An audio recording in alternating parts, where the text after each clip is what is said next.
Yo, Saf here, as you all know. Welcome back to Talk and Play Blurredcast. I'm starting with the shit already. Welcome back to the Talk and Play Blurredcast. Thank you all for being here. If y'all read the title, you already know. I told y'all in a past episode of the Blurredcast that TV had become overwhelming for me. I'm watching a lot of shit. It's Halloween season, so I'm checking out, a bunch of Halloween stuff. Like just really, enjoying television. And then I got behind on some stuff as well prior to Halloween. All in all, saying all that to say, I told y'all I was gonna do a what if season review instead of going episode by episode after I got like 2 episodes in. So yeah, that's what this is. Like I said, if you read the title, you know what's going on. So we could just skip all the bullshit, formalities out the way. I'm Sav.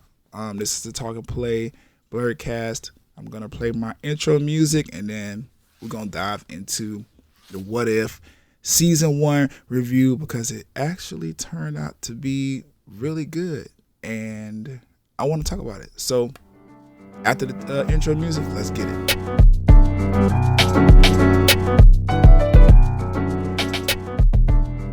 So I would be remiss in my diligence to you all to give a well-rounded and informative review if I did not at least mention the first 2 episodes, because if you have been rocking with me since like the beginning of this podcast, which hasn't been long, shout out to everybody that's been rocking with me. I really really appreciate that. It's a great motivator seeing every time I put an episode out, I get some numbers on that shit.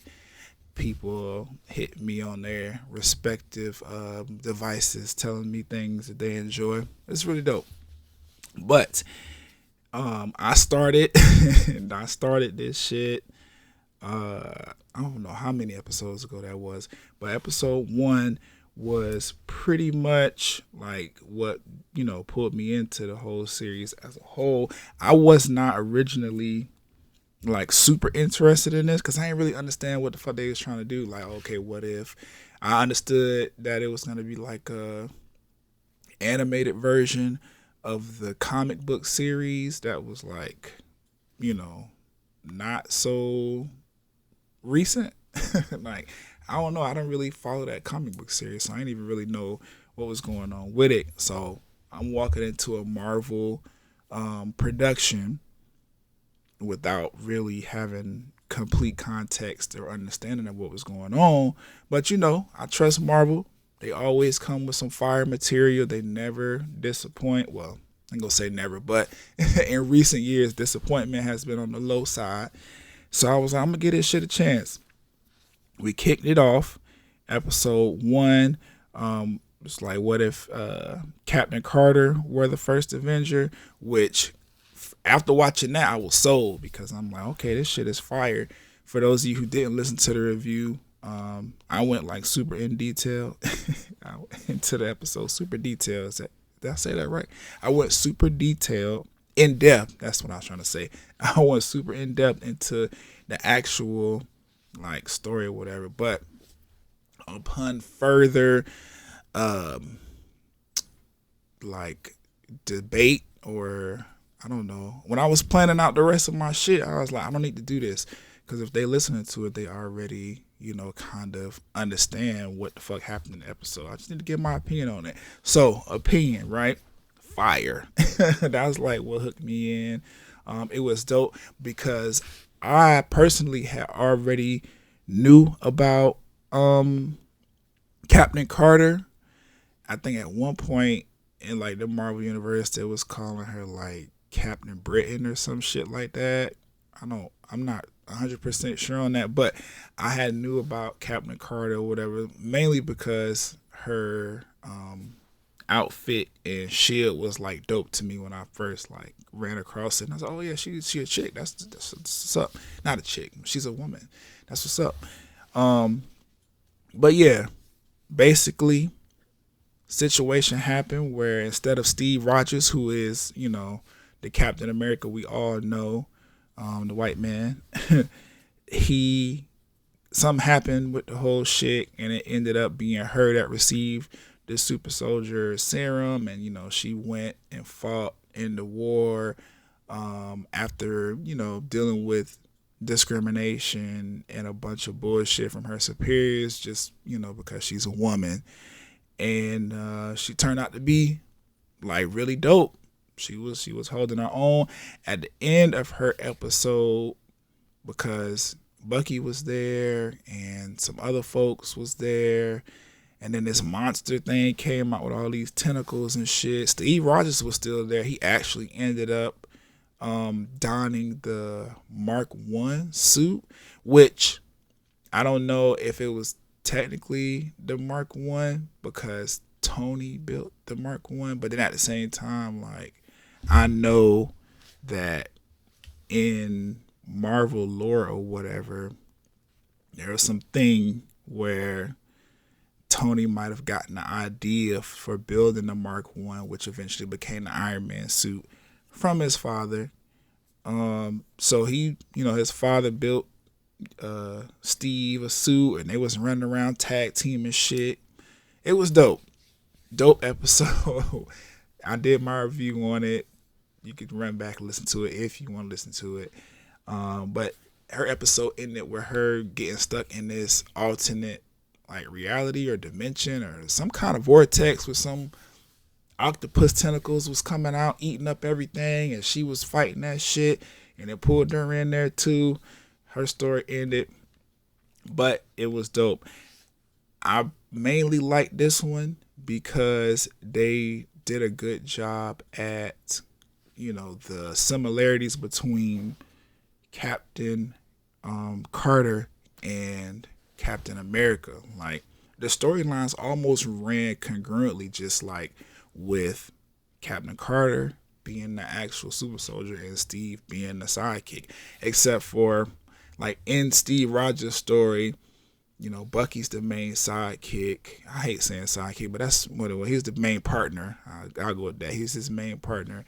And we have Captain Carter or Agent Carter sitting back at a desk in whatever, capacity she is in for the military, and that she ends up becoming like a spy and like a secret agent and all kind of shit like that. It was dope. Steve, on the other hand, in Captain Carter's story, did not do that. He ended up, like I said, donning the Mark 1 suit and going out there on these missions with her, only to be captured because there's only so much you could do in a suit that is like experimental. And of course there was issues, not necessarily on Stark's part because he designed this shit pretty much perfect, but he got captured and I don't know, it was a war going on, but that shit was fire. It kicked off everything. I was like, oh, this is dope. Like, I think if they continue this route and they take like side characters and put them in the main role, this would be dope, because that's originally what I thought it was going to be. I thought it was going to be like for the rest of the series, what if it's going to be, oh, we're taking side characters, we're saying what if they actually became the main guy, and then you're going to see how that shit turned out.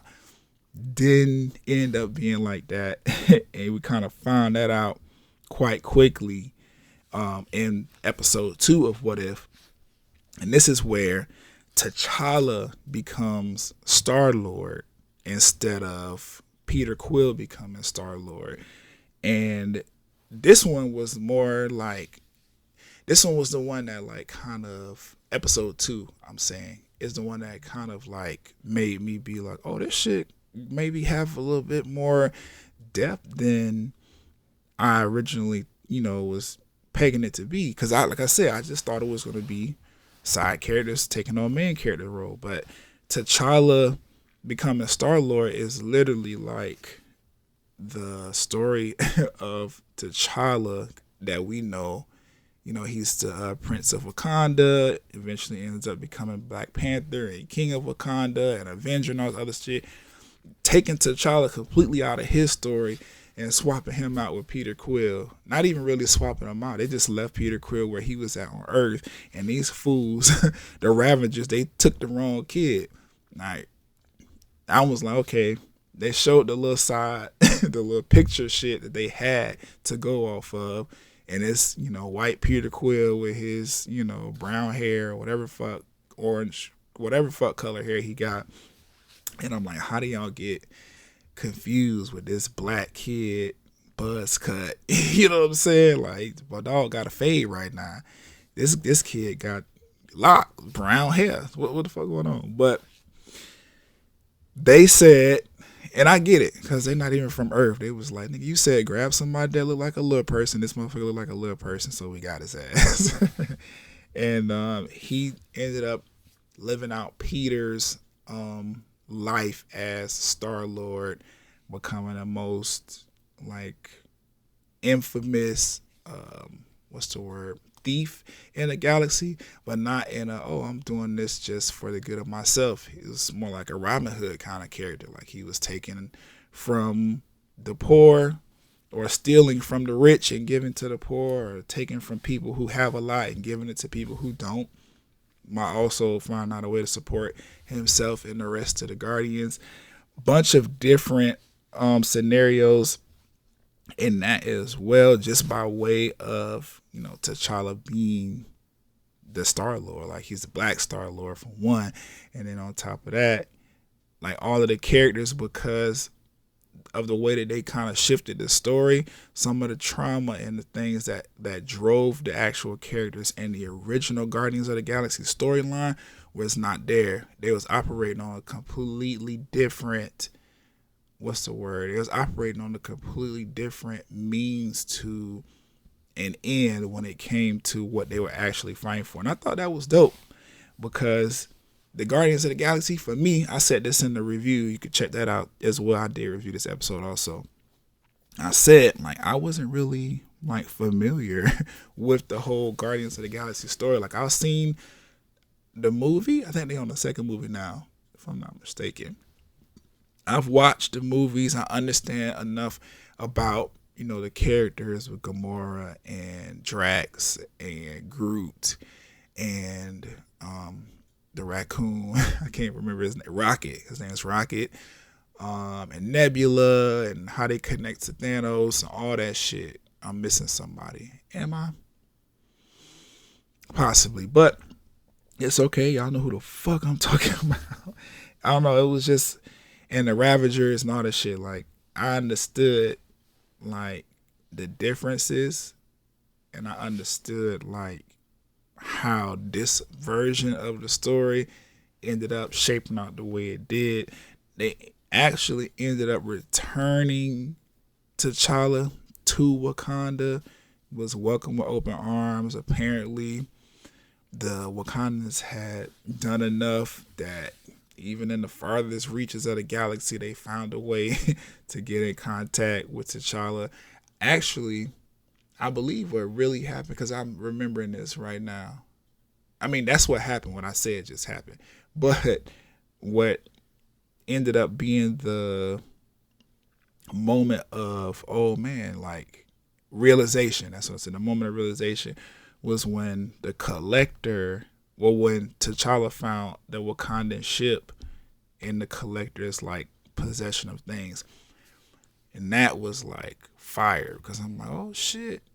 They found a way to get back to Earth and he could go back. I thought he was just going to continue to be a Star-Lord after they beat the Collector, but they sent him back to home, and Peter Quill ended up having an encounter with his actual father, and that shaped the way the universe played out from there, which, if you know the Guardians of the Galaxy story, that was never supposed to happen, because imminent destruction, you know how Marvel worked.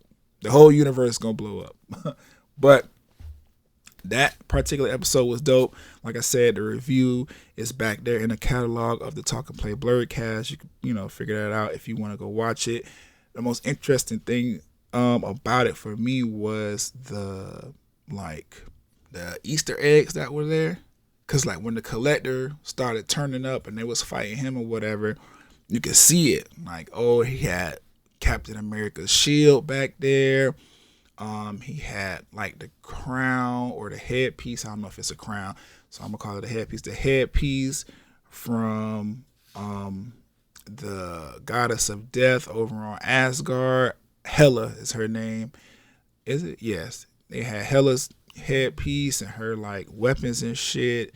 Like he had collected a healthy amount of like he had Thor's hammer and shit. Like he collected a healthy amount of things throughout the galaxy that just kind of also lended to the changes that were made in the What If story, because in the Guardians of the Galaxy, like Thor ends up becoming a part of the Guardians of the Galaxy, and Hela is defeated by him and Loki. Like, I don't know.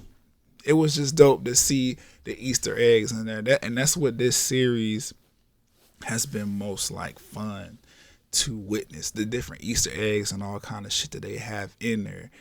And then on top of that, like I really enjoyed the differences in the characters, given that their circumstances were not the same as the actual story that we know. Like, Drax didn't lose his family, so he was a much more happier person, and Nebula didn't have all that shit happen with Thanos, because Thanos was actually a good guy.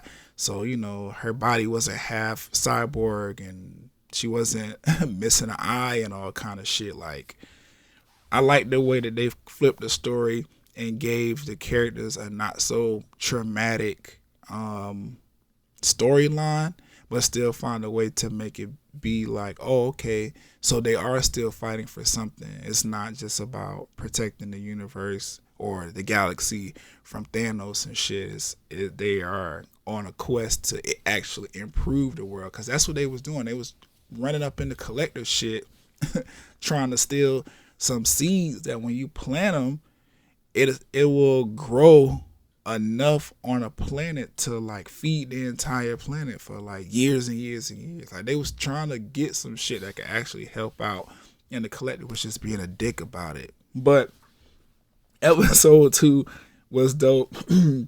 What I noticed after this episode, because Captain Carter's episode ended, she got like transported wherever those tentacles was at, and then on episode 2 with T'Challa being Star-Lord, like we got to see the moment where his father, where Peter Quill's father met him or whatever, but we didn't see what happened with the story after that. The Watcher kind of made it seem like, oh, the universe imploded after that, because the thing that wasn't supposed to happen ended up happening, and it was turmoil. But we'll find out later on in the series that was not the case, because they actually continue to live into these stories to make it all tie together and make sense. It's dope. I like what they did. So we'll move on into episode 3, right? Episode 3 was what? Earth lost its mightiest heroes. This is basically a what if scenario, to where they basically are asking, what if the Avengers never became the Avengers? Like, what the fuck would have happened and all this other shit? Well, we got to see. They never made it to be in Avengers. I think Natasha Romanoff, who is Black Widow, she ended up being like the last survivor, along with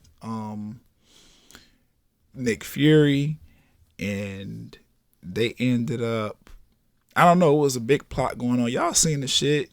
Yellow Jacket was running around micro-sized, doing all kind of shit to get the Avengers killed, and that shit was actually working. They kind of spun this episode to be like a murder mystery kind of thriller type of thing. Like they was really trying to figure out like what the fuck is going on. I was even confused until they started running the footage back, and it was like, oh shit, look at Yellow Jacket's little ass bouncing around, causing all kind of mayhem within these particular scenes that were so important. Like these are the scenes that actually made the Avengers come together, or made Nick Fury recruit these heroes as Avengers. And you had Yellow Jacket running around sabotaging it to where these Avengers actually get killed before Nick Fury even get a chance to speak to them. So I was like, oh, this is dope, because not only are they altering the stories and telling the stories in a different way, through these what if scenarios, but they're also like staging them within very, very popular, I guess, American like cinematography and plot lines. If I'm saying that right, like Captain Carter was the side character or the love interest becoming the main character. And then in episode 2 with T'Challa, it was a complete flip where they took T'Challa completely out of his universe, stuck him in the Guardians of the Galaxy and Peter Quill's universe, and then made him a Robin Hood figure. Like, we all know this. We've all seen shows with this kind of plot lines before, where it's like, oh, love interest becomes the main character, or there's a Robin Hood character, and then you get episode 3 where it's like a mysteries and sabotage happening. I don't know, it was dope. We transitioned over to episode 4. This was probably the most annoying episode to me, because we here with Doctor Strange, right? And then this is also like another trope. That's the word I want to use. Another like American plot line trope or whatever. I can't even really say American, because most countries, or these are just popular tropes within film in general, like in film and TV in general. So in Doctor Strange's, which, like I said, probably the most annoying episode. I understand humans have this capacity and propensity for love that would drive them to do some really insane things, but the shit Doctor Strange was doing in this one, what if Doctor Strange lost his heart instead of his hands? I was like, all right, bro. Like, at some point, we have to understand you're learning magic and you're doing all kind of shit. There are people doing magic things to let you know that the shit that you are doing is forbidden, not based on earth laws or any bullshit like that. Universe, I guess universal law, yeah. The universe is telling you, no, this is not possible. Like, this lady has to die and you have to become Doctor Strange. He didn't give a fuck. Instead of just accepting the fact that his love interest was taken from him, and just finding somebody else to fall in love with, because plenty of fish in the fucking sea. He just had to have this one girl back, kept rerunning the same scenarios over and over. And that's probably the most annoying part about it for me. Him ignoring all of the issues that was coming along with what he was doing, and then watching this lady die over and over again because you just don't want to let her go. Like, how many times you gonna put yourself through that kind of trauma? But like I said, humans, man, we have this thing with love where it'll cause us to do some weirdo shit like this and just end up fucking ourselves royally, just trying to chase behind somebody that's not supposed to be in our life. And we see this kind of trope in films too. How many times have we seen this in cinematography, where the storyline is about somebody trying to defy the laws of time and space for love? Like, it's a normal thing. Honestly, if you think about it, how many movies and TV shows have been centered around this very, very, very common plot line. As annoying as it was, I was able to sit through it, and I actually enjoyed it once it got towards the end and he started becoming the Sorcerer Supreme that we all know him to be anyway, by like enveloping and instilling the power and the manifestations and the essence of all of these like supremely strong beings from across the universe, just to again save this lady. What was dope about it to me was he actually ended up destroying his universe and he had to live in this little pocket bubble of just him trying to keep their universe from imploding on him. Like, that's his life now. I'm stuck in this bubble. My magic is the only thing that's keeping this universe from completely closing up and swallowing me whole. and I'm stuck here. It's my own prison that I created, chasing behind love that obviously I was not meant to have.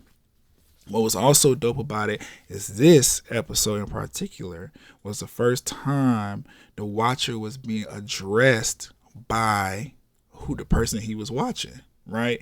Because that's an overarching character in this whole series, the Watcher.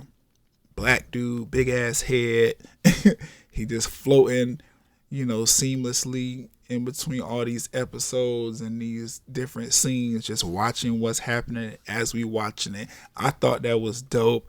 I didn't know where they were gonna go with it until the next episode, which is episode 5 for the fucking zombies. Now, again, another popular trope, plot line within the fucking cinematic world of TV and, series and shit. Zombies. Oh, zombie apocalypse. Da, da, da. How are they going to survive? That is what episode 5 was about. What if zombies? The apocalypse happened, blah, blah, blah. Now, the way they explained it in here, because every zombie apocalypse story has an origin for wherever the fuck the virus came from, blah, blah, blah, the first breakout, all this bullshit, right? Pym, in the quantum realm brings back Hope's mom. She has this zombie virus that ends up spreading and taking all over the entire world. Now, for me, I was like, okay, that's not necessarily like unfathomable, but I was just like, okay, so he shrunk down to microscopic levels of time and space to enter the quantum realm, and the person that he was going to get, she's there, but she has this like virus and disease that turns her and whoever she comes into contact with into zombies. I don't know, a little lazy, but I stomach my way through it because I ain't really for like the zombie shit. Like, I sat through enough Walking Dead and all of these other like zombie like apocalypse stories that have come about. They do one at least every other Halloween. There's a new one out, whether it's in theaters or a TV show, whatever the fuck. And so I'm like, I've seen enough like decayed bodies and gore and shit.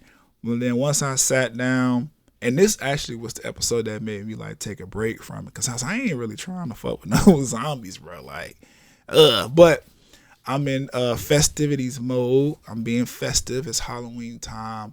So I was like, this is actually perfect. So let me just go ahead and watch it, because I'm watching all this other like scary and, thriller shit and this monster shit. So I decided to watch it. Turned out to be really dope. It turned out to actually be a pivotal point within the plot line, the overall plot line for the What If series. And I was like, oh, this is dope. One of the funniest episodes, honestly, because the floating head, was that Doctor Strange? Matter of fact, hold on, let me Google that real quick, because I need to get this man his just do that floating head, the talking head shit. That he was funny. Like, that shit had me rolling. Hold on. Okay, yes. See, shout out to Google. See, side note, if you want to learn, if you're interested in knowledge, just Google some shit, because they will, most likely get you right. It was Scott Lang, who is Ant-Man. His head was floating, right? Well, Doctor Strange's cape had his head floating. Either way, it was funny. The man was comical. They made a Wingardium Leviosa joke. Well, he did. And, I'm a Harry Potter fan also. Shout out to all the Slytherins out there. That is my official house, based on the official Sorting Hat quiz on the Pottermore website. I think they changed the name of it. But you put in Pottermore on Google or Sorting Hat Pottermore, whatever, that should have come up. Slytherin gang, stand up.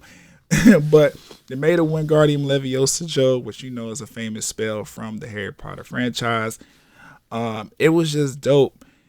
And I didn't necessarily get, too grossed out by the whole zombie shit. Like, I mean, I shouldn't have in the first place. It's cartoons. Like, it's just, all this shit is animated. So why the fuck I was tripping about it? Who knows? But I don't know. Sometimes the zombie shit and decaying bodies and blood squirting everywhere. I gotta cut this person's head off so he died. Or stab him in the.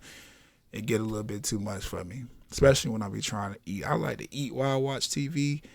So any too much blood and gore, I'm like, all right, I'm gonna watch something else, maybe something funny until I finish my food. Then we'll come back. But it was dope. Probably the funniest episode of the series, if you asking me. There was a plot twist towards the end, right? Because Vision, being that he is a android made from vibranium, if I'm not mistaken. Like, I believe Vision's body is vibranium. He was not affected by whatever this, virus is or disease is that was turning everybody into zombies. We lost a bunch of people along the way. But Okoye, the black lady, she didn't falter, so I was fucking with that. But overall, funny ass episode.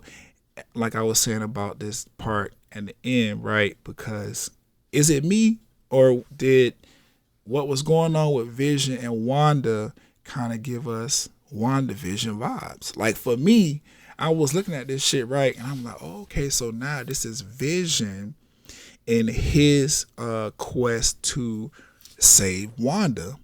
And that was pretty much the, not underlying, but one of the main plot points of WandaVision, the TV show. Was just like, Wanda, she brought Vision back to life, and she was trying to keep this nigga alive as long as possible so she could grieve and deal with all the mental trauma that she was dealing with, after losing him and her brother and all this other shit that was being piled up on her emotionally. But if you've seen WandaVision, you know what I'm talking about. If not, watch it. Definitely one of the best. I want to say, yeah, the best Disney Plus Marvel series so far. Loki was cool. I did a review on that. It was kind of mid to me. The ending was a little weird. And that's probably why I said it was mid to me, because I didn't necessarily understand the ending as much as I would have liked to. But again, that particular series, Loki, is getting a season 2, so that's why they left it like that. So cool. Falcon and the Winter Soldier was fire. Sam Wilson's Captain America, shout out to Anthony Mackie, is getting his own movie. I'm excited for that. It's going to be Captain America 4. We're going to see the vibranium wings flying once again, blah, blah, blah. But, yeah, so I'm looking at the shit. I'm like, okay, they flipped it. This is another, like, kind of Easter eggy kind of moment or whatever, because we saw what happened in WandaVision, the Disney Plus series or whatever. Now we in reverse.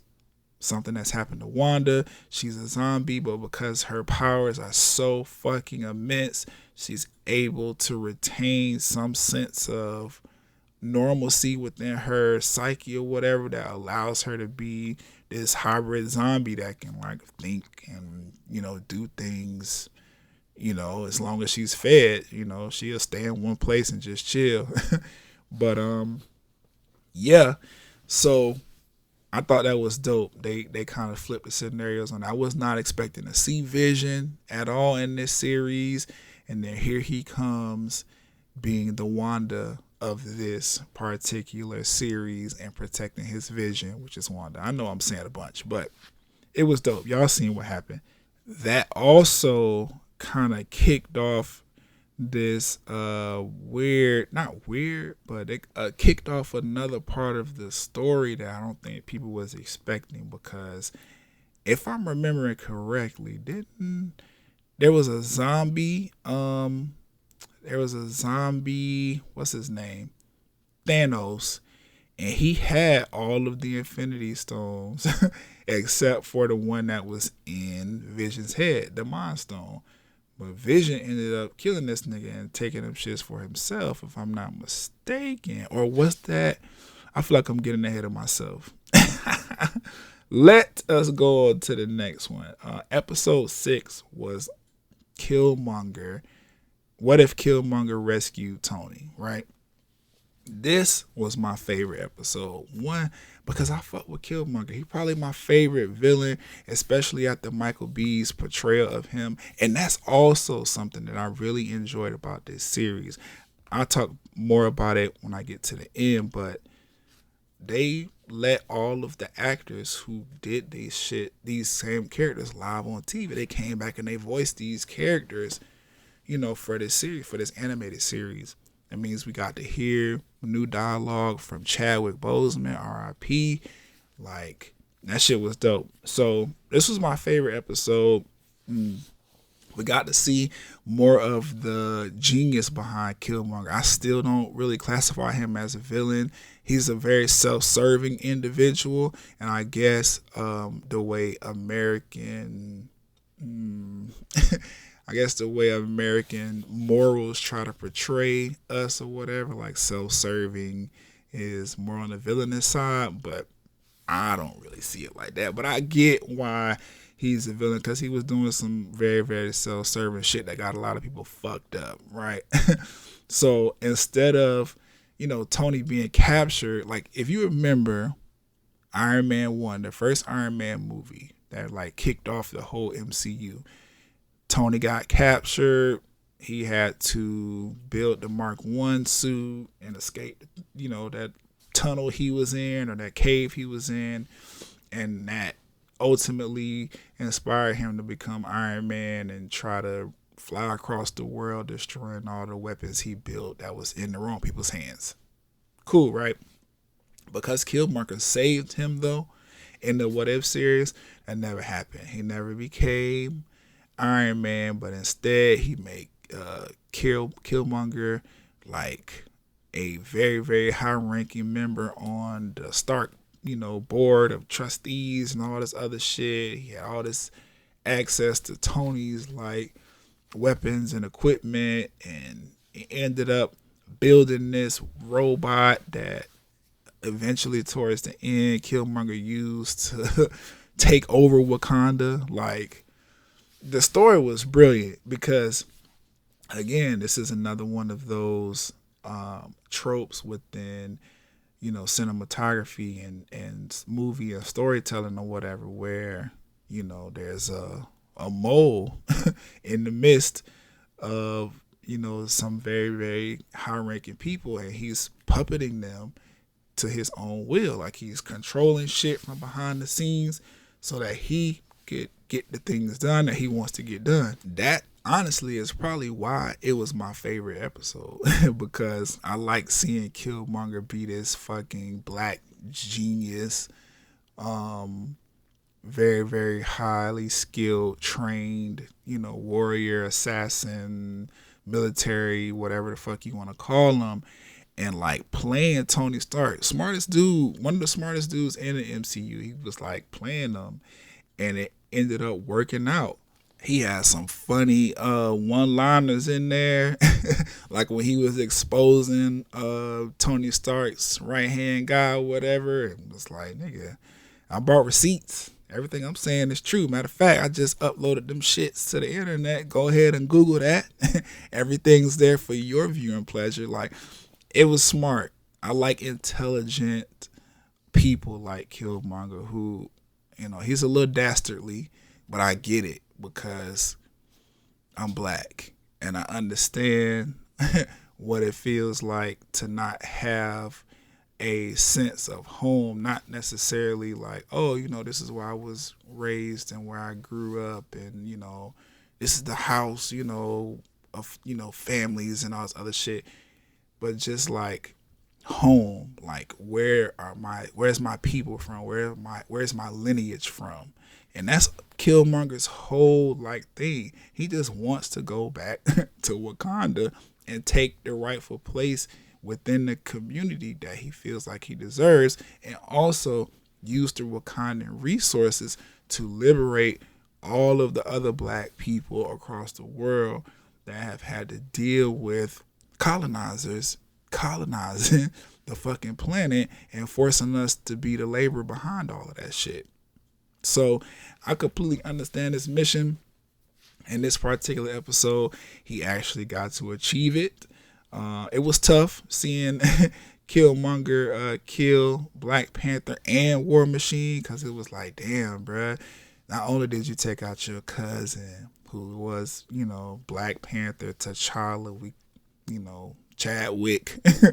Not only did you take him out, but then you're going to take out Don Cheadle and fucking War Machine as well. Like, he didn't even really get to be War Machine because you saved Tony and kept him from building the fucking Iron Man suits.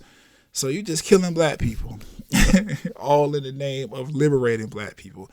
It's a little tough. But like I said, I understand Killmonger is like objective and his main like goal. He had a fire line that I really feel like if I'm gonna continue to get more tattoos, this needs to be one of them, because that shit was fire. Him and Tony was having a little back and forth after Tony had revealed, like, yes, I know it was you that killed Rhodes, cause what's his name? What's Don Cheadle's character's name? James Rhodes. But everybody just call him Rhodey or War Machine. So yeah, I know you killed James, and I know you killed Black Panther and shit like that. I know it was you. And they was arguing about it, and he ended it right before killing Tony. Did he kill Tony? I can't remember, but right before him and Tony had their like final altercation, he was like, the difference between you and me is that you can't see the difference between you and me. And I was like, oh shit, that was fire, because that's a racial thing. You know what I'm saying? Like, the difference between black man Eric Killmonger and white man Tony Stark is that white man Tony Stark cannot see the differences that him and Eric Killmonger have, just because he's clouded by his own, this is my way, this is the world that I live in, kind of shit. Like, he in his own bubble. So of course you don't understand or see what black people are going through, specifically Eric Killmonger, and what he had to do just to get to the positions that you was born in. So I don't know, I just thought that was dope. It was very, very, very, very indicative of today and the world that we actually live in. Like, black people and white people, they have such a hard time relating because white people don't understand, or they just refuse to understand and acknowledge, what our people have been through. Meanwhile, we not only see and understand that, but we understand them better than they do themselves at times. It's a conundrum that we live in. But like I said, dope episodes. One of my favorites. Them going back to Wakanda at the end was dope. Like, Eric's whole shit, like it was just dope watching the story play out and realizing, like, damn, he been setting this shit up from the very beginning. Found Tony Stark, saved him on purpose, got chummy with him, you know what I'm saying, accepted the position, got the man to build him a robot that was powered by vibranium based on his designs that he came up with when he was in college and school and shit, because, Killmonger's quite a genius himself, and infiltrated the Wakandan borders with that shit, backdoored the whole situation so that he could contain control over this shit, but then let the Wakandans destroy all the robots so that they could feel like, oh, we could trust this nigga. And then he got up in their heads and shit, became the new Black Panther shit with the gold on. I really like the Killmonger Black Panther outfit, like the whole costume. You know what? That just gave me a Halloween costume idea. But moving past that, favorite episode, I like the genius behind it, the plot line behind it. I like that kind of television, that smart, like, oh, I'm setting something up now for future events. I like that whole plot line. I love TV shows and movies like that. Moving on to 7, episode 7. What if Thor was the only son? Now, this one was a little bit left of the situation, kind of like, not the zombie episode, but kind of like Peter Quill's episode, or the Black Star Lord episode, or whatever, with T'Challa and shit, because it played directly into Thor's overall storyline, but there was a difference. There was no Loki there. So with no Loki, because if you know anything about Thor, then you know Loki is not really Thor's biological brother. He's not technically, well, he's an Asgardian, but from a different tribe on that realm, in that, planetary system. So the what if portion was basically like, okay, well, what if instead of Odin taking him in as a kid and trying to raise him as his own, he gave the nigga back to his, shout out to Summer Walker, giving the nigga back. He gave the nigga back to the people that was supposed to have him, which is that other alien race, those big, tall, blue. I don't even really know what the fuck their names are. I might have to rewatch the whole Thor shit anyway, because I believe I skipped or missed like 1 or 2 of the movies out of the 3, or is it 2? Either way, I'm rewatching Thor at some point, because when Love and Thunder come out, I need to be making sure I understand what the fuck was going on with Ragnarok and everything. Even though those stories are set within earlier phases of the MCU, I still just want to watch them to be, informed. But what if Loki was given back to his original people, the people that he was supposed to be with, and Thor didn't have, the annoying, like, mischievous brother keeping him on the straight and narrow. So Thor ends up becoming like a mix of Loki and himself. Like, he's still very much like, I am Thor, and I'm going to be the king of Asgard one day, and I'm going to uphold the honor or whatever, but I also like to party. And I want to go to other planets and freak them out because they've never seen aliens before, and just have a good time, like, or they should have. Because that's the thing that's, like, trippy about the Marvel, like, cinematic universe or whatever. Like, everyday people like myself on, like, Earth or whatever, like, we're not privy to alien life. But then you have the Avengers and S.H.I.E.L.D. or whatever, they know all about this shit. But then when you go further into space, mostly all of the alien life form, or what we consider aliens, they know about each other. Like, the Asgardians, they know about whoever the fuck living on Mars or whatever other planets out there and shit. Like, they know about each other. They respect each other's boundaries and planets and shit. It's just Earth that's, like, dumb. Only a few humans on Earth know about the existence of aliens in the Marvel Cinematic Universe, while the rest of us are like, what are these shit that keep popping up in the sky destroying New York? Like, I don't know. It's weird. But this episode was also funny. It was just dope seeing, Thor, because Thor is already goofy. Like, he is already a goofy character because he's kind of dumb. Like, he's not the brightest crayon in the crayon box. Like, he's kind of dumb. So adding on this element of fun and party, and I'm invincible, but just don't know that there's other people out there that's stronger than me. It was fun watching it, and him being scared of his mom and shit, and trying to do stuff that Heimdall couldn't see, even though the nigga can see literally everything across the galaxy. Like, it was fun. It was a fun episode to watch.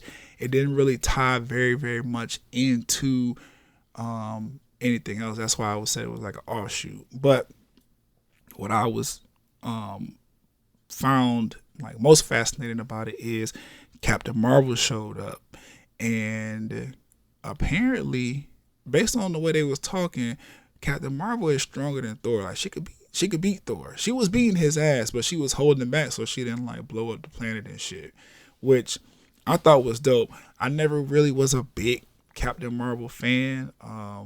I have to go back and rewatch the movie because I saw some of it, but then I also did not. Like, it was weird. Like, I didn't go to the theaters to see it, but I started watching it on TV, and then I was like, oh shit, this is kind of dope. But then I fell asleep. I missed a bunch of the movie, but it made me appreciate Captain Marvel more as the interstellar, like, guardian of whatever the fuck she's supposed to be guarding. She like the interstellar police. Like, whenever trouble is happening on your planet from, aliens or whatever, you're supposed to call Captain Marvel. She gonna show up as fast as she can and use her incredible power to rid your planet of whatever shit is not supposed to be there. That's her job. She's supposed to fly around the universe, protecting the universe from things or itself that are not supposed to be taking place.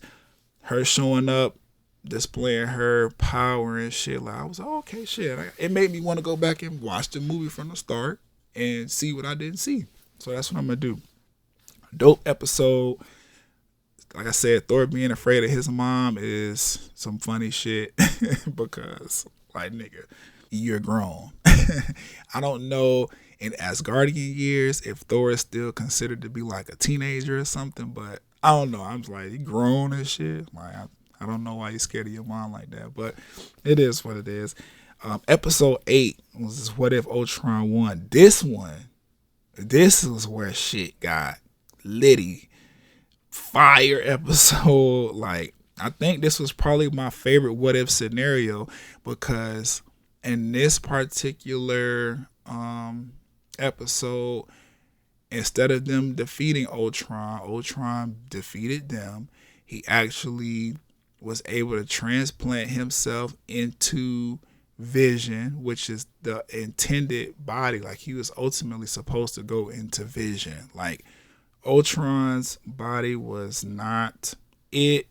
He was supposed to take over Vision's body. That's what Tony built it for. But after he realized what Ultron was up to, he just stuck Jarvis in there and told him, you gonna be the person that mans this vibranium built indestructible like super thing. And they put the Mind Stone in him, and it just gave Vision and Jarvis this whole new life, and he became Vision. So in this particular one, y'all seen it, Ultron took Vision's body. He collected all of the fucking all of the stones, the Infinity Stones, took them bitches from Thanos, which was funny because you would expect, right, that is how the shit would have went down. Thanos pulled up, talking shit. Oh yeah, I'm here to da-da-da. Vision look at him like, bitch, and just cut him in half with that little laser beam out his forehead, out of the Soul Stone or the Mind Stone, and take the stones. And that's what happened. Took the stones.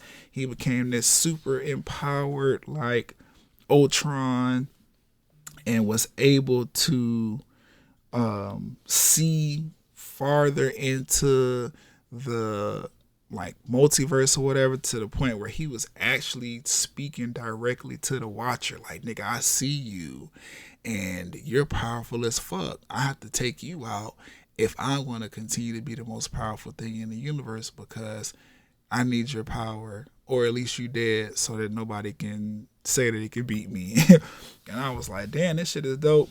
We got to see this scenario like kick off an actual like 2-part episode kinda, because the Watcher was on his, like, the Watcher was fucked up behind this. Like, he was like, this nigga can see me breaking in between the universes, the walls of the multiverses and shit, coming into my realm, like attacking me and shit. Like, the Watcher was out of there. Ultron was on his ass, and we ended up picking up the rest of the story in episode 9, which is what if the Watcher broke his oath. And, you know, his oath was that he would never come into contact with, you know, humans, or not humans, but the people that he was watching in these different multiverses and universes and shit. This probably was the best episode of the series. Obviously, it's the finale. Episode 9 was the last one, but I particularly deem it the best because the Watcher literally ran back to episode 1 and took the main players from each episode prior so that he could build up what he referred to as Guardians of the Multiverse, which I wonder if they're going to turn that into something. I hope that they do, because that shit was fire. He took Captain Carter from episode 1. He took, what was episode 2? Oh yeah, Black Star Lord. He took Black Star Lord from episode 2. I believe, I forgot who he got from episode 3, which was when all of the heroes died. I don't know if he actually pulled anybody from there. But episode 4, he went and got this super powered, Sorcerer Supreme Doctor Strange out of his little bubble universe from the zombie episode. He ended up grabbing, was it Wanda? Was it Wanda, the zombie Wanda? He took a few people from there, actually. He got Killmonger from episode 6 after he had already assumed his role as the Black Panther and King of Wakanda. He took that nigga. He got Thor from episode 7, and he put them all together so that they could fight, as like I said, the Guardians of the Multiverse. And that shit was popping off. They had like some really dope, probably the best fight scenes in the entire series. I love when Marvel comes out and really puts in the time to animate great fighting scenes, because that shit is what's going to keep you tuned in. They did that shit. Apparently the Watcher knew this shit was about to happen, and it was all some big plan to basically, set the multiverse in a new direction following the events of Loki and, Ultron winning and becoming strong enough and powerful enough to challenge the fucking Watcher. Obviously, Killmonger was probably the only villain a part of the Guardians of the Multiverse, so he had his own agenda once again. But I understood that shit. Like, he was like, nigga, we have all of the Infinity Stones right here. I'm just gonna reset our universes back to the way that we had them, back to how they should be, and we're gonna go home. And the Watcher was like, yeah, can't do that. So he had him and whatever remnants of Ultron was left that was still trying to cling on to power, had them fighting for the Infinity Stones. He trapped them in their own little pocket dimension, same way Doctor Strange was trapped in his own little pocket dimension. And them niggas just suspended there, fighting over these two, or the last couple of Infinity Stones. I doubt either one of them will get it. They look evenly matched to me, but I don't know. I just thought it was dope how the whole series like kind of tied together at the end, and how this was all ultimately a part of the Watcher's like plan and goal to continue to protect the multiverse, because that's what he's there for. But in conclusion, right, because episode 9 was it, I thought the series was brilliant. I really, really hope they find a way to do a season 2. I'm expecting that they will, given what's about to happen with this phase of the cinematic universe being specifically, or not specifically, but being directly tied to, or not directly tied to, but a large part of what's going to happen in the MCU is dealing with the multiverse. And I keep changing from specifically to directly to large part, because these MCU movies that have already kicked things off, Shang-Chi, and what else has been out? We have the Eternals coming up and stuff like that. Like Doctor Strange and the Multiverse of Madness is on the block soon. Like, they've already kicked off the new phase of the MCU, and they haven't really discussed much of the multiverse. So that's why I'm changing it like that. But brilliant series. I love how all of the stories ultimately tie together.